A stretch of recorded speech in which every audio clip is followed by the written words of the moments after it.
Voyons comment sont organisés les vaisseaux sanguins de l'organisme.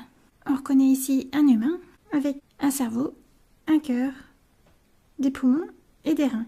Si je rajoute sur ce schéma les artères de l'organisme, je ne les ai pas toutes dessinées, mais disons les principales artères de l'organisme, voilà ce que ça donne. Ce qu'on voit ici, ce sont les artères de la circulation systémique, celles qui partent du cœur en direction de tout l'organisme. Et cette grosse artère qui part du cœur ici, c'est ce qu'on appelle l'aorte. C'est celle qui donne naissance à toutes les artères de la circulation systémique, c'est-à-dire à destination des organes du corps. Et les premières artères qui naissent à la base de l'aorte, je ne les ai pas représentées sur ce schéma, mais ce sont les artères à destination du cœur lui-même, qui forment comme une couronne autour du cœur et qu'on appelle les artères coronaires. Ensuite, l'aorte forme ce qu'on appelle une crosse, qui lui permet de contourner le cœur et de passer en arrière du cœur, tout en descendant en direction des organes de la partie inférieure du corps. Au niveau de la crosse de l'aorte, on voit qu'il y a plusieurs gros vaisseaux qui partent en direction des bras et de la tête. L'ensemble de ces gros vaisseaux, c'est ce qu'on appelle les troncs supra-aortiques.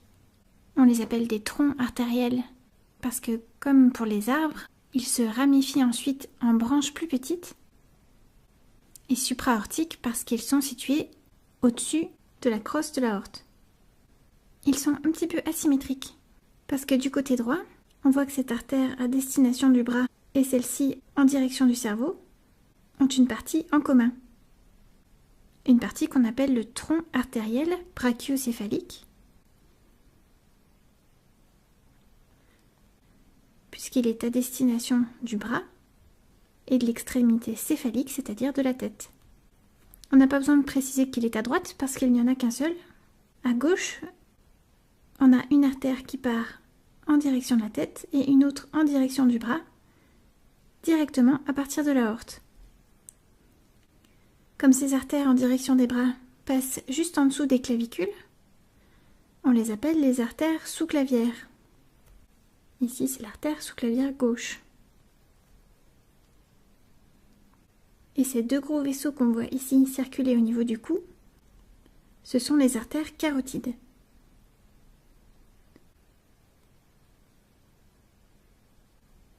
Qui se divisent ensuite, chacune de leur côté, en artères carotides externes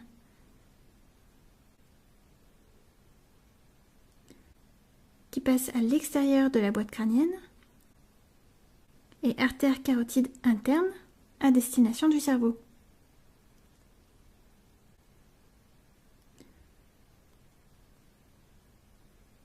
Il y a une autre paire d'artères à destination du cerveau qui s'appelle les artères vertébrales parce qu'elles circulent au niveau des vertèbres, plus en arrière, et dont le point de départ se situe au niveau des artères sous-clavières. Elles se rejoignent ensuite pour former ici une artère très importante qu'on appelle le tronc basilaire parce qu'il apporte le sang à la base du cerveau. C'est pour ça qu'on parle de tronc basilaire. Donc là, on a suivi le chemin du sang à destination de la tête. Voyons maintenant ce qui se passe pour le sang qui part en direction des bras, après être passé dans l'artère sous-clavière, qui prend ensuite le nom d'artère axillaire au moment de passer dans le creux de l'aisselle. Le sang arrive ensuite au niveau du bras par l'artère brachiale ou artère humérale, c'est la même chose. On l'appelle aussi artère humérale parce qu'elle longe l'humérus qui est l'os du bras. C'est souvent à ce niveau-là qu'on mesure la pression artérielle quand on va chez un médecin avec un brassard à tension posé à cet endroit-là et un stéthoscope pour écouter les bruits provoqués par l'écoulement du sang dans cette artère. Elle donne ensuite naissance principalement à deux artères et comme au niveau de l'avant-bras il y a deux os qui s'appellent le radius et l'ulna. L'ulna c'est ce qu'on appelait avant le cubitus, mais maintenant on parle d'ulna. Eh bien, les artères qui cheminent le long de ces os s'appellent l'artère radiale et l'artère ulnaire.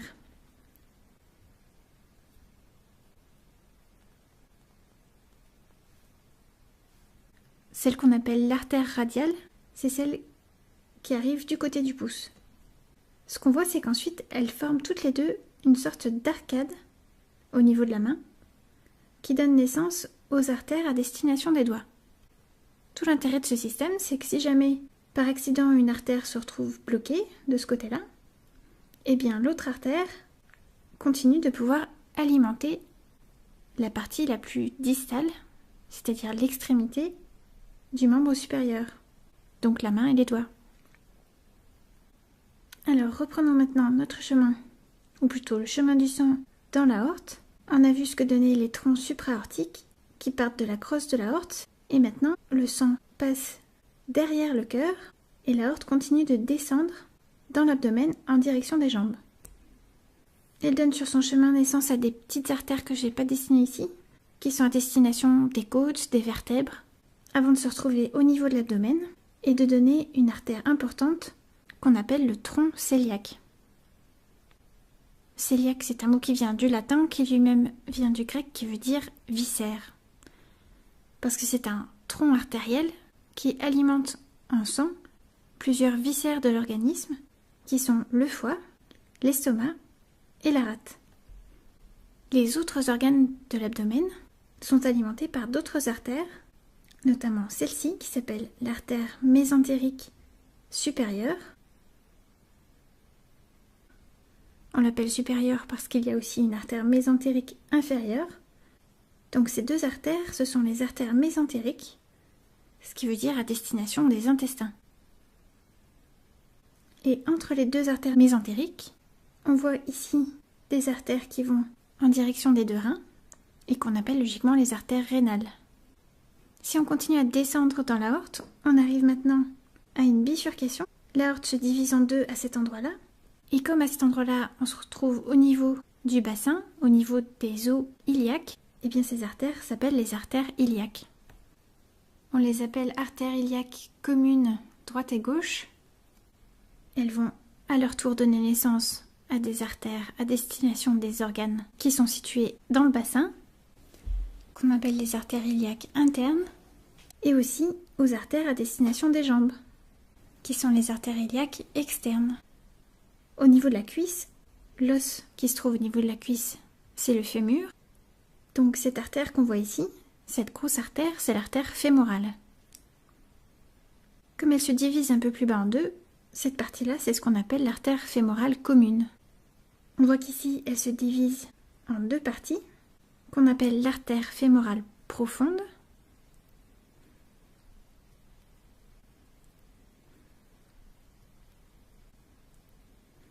et l'artère fémorale superficielle.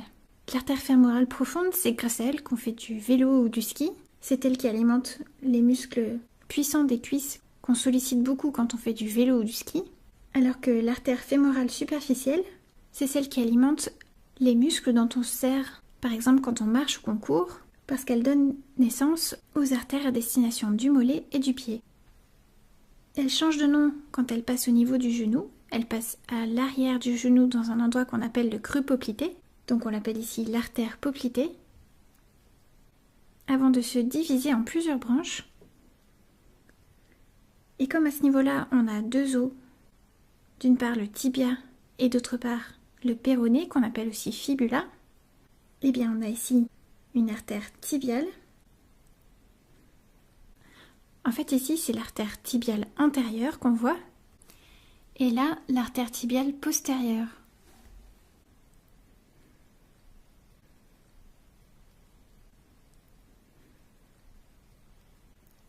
Et là une artère fibulaire. Et l'artère fibulaire part de l'artère tibiale postérieure. Et ce qu'on voit, c'est que, comme au niveau des mains, on a une arcade artérielle au niveau des pieds qui donne naissance aux artères à destination des doigts de pied. Donc on a fait le tour des artères principales de la circulation systémique. Voyons ce que ça donne si on rajoute maintenant les veines. Comme elles contiennent du sang plus pauvre en oxygène, je les ai dessinées en bleu. Et ce qu'on voit, c'est qu'elles ont une organisation assez parallèle à celle des artères. Mais il y a quand même quelques petites différences. Une de ces différences, c'est qu'il y a un réseau de veines profond qui est vraiment calqué sur celui des artères, mais il y a aussi un réseau veineux superficiel. Quand les veines sont vraiment très parallèles aux artères, le plus souvent elles portent le même nom que les artères. Donc ici par exemple, c'est la veine fémorale, mais il y en a quelques-unes qui ont des noms différents. Celle-ci qui passe à l'arrière de la jambe, on l'appelle la veine petite saphène. Si on l'appelle petite saphène, c'est qu'il y a aussi une grande saphène. Ici c'est la veine grande saphène. Ce sont des veines assez connues parce qu'elles ont tendance à donner des varices et à devenir assez visibles chez certaines personnes. Et on voit qu'ici, les veines grandes saphènes rejoignent les veines fémorales pour ensemble donner les veines iliaques et se rejoindre au même niveau que la bifurcation aortique pour former la veine cave inférieure. La veine cave inférieure récupère ensuite sur son trajet le sang veineux en provenance des organes du bassin et de l'abdomen et ramène ce sang veineux jusqu'au cœur, qu'elle rejoint au niveau de l'oreillette droite, alors que le sang veineux en provenance des bras et de la tête rejoint le cœur par la veine cave supérieure, qui arrive aussi au niveau de l'oreillette droite. Une des choses à connaître à propos du réseau veineux au niveau des bras, c'est qu'ici on a ce qu'on appelle le M veineux du pli du coude. On l'appelle comme ça parce que si on le regarde, ça ressemble vraiment à un M.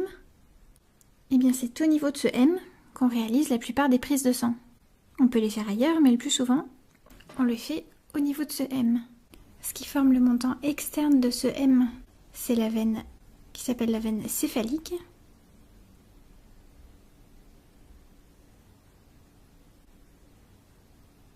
Alors que le montant interne de ce M s'appelle la veine basilique.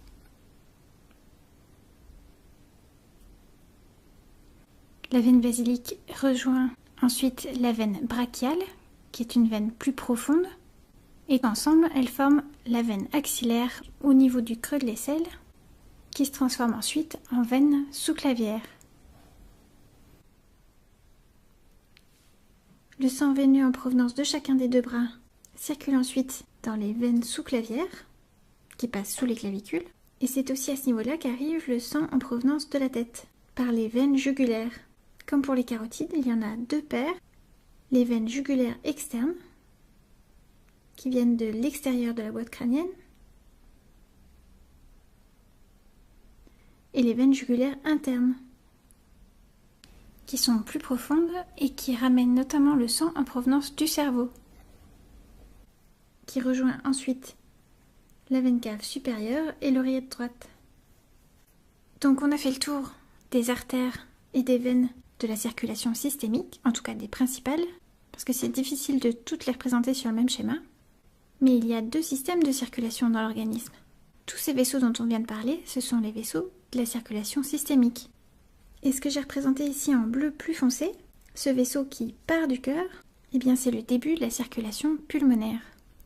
Je l'ai représenté en bleu parce qu'il transporte du sang pauvre en oxygène, mais comme c'est un vaisseau qui part du cœur, c'est une artère. La définition d'artère, c'est bien que c'est un vaisseau qui part du cœur.